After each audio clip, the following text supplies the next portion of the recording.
دكتور محمد فائق، في سؤال: شلون يتم تشخيص حالة التنفس، توقف التنفس، وحالة الشخير؟ تشخيص حالات توقف التنفس في حالة الشخير وتوقف التنفس عن طريق الفحص بالمنظار والفحص العادي بالنسبة للأنف والأذن والحنجرة، وكذلك يتم عن طريق فحوصات مختبرية بالنسبة لتشخيص انخفاض الأكسجين بالدم في الليل، وبعد التشخيص نتخذ الإجراء المناسب.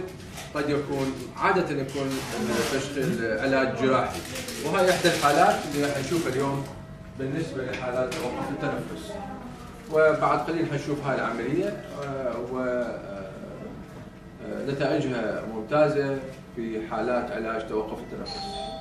مع تحيات دكتور محمد فائق، استشاري في الحنجرة وتجميل.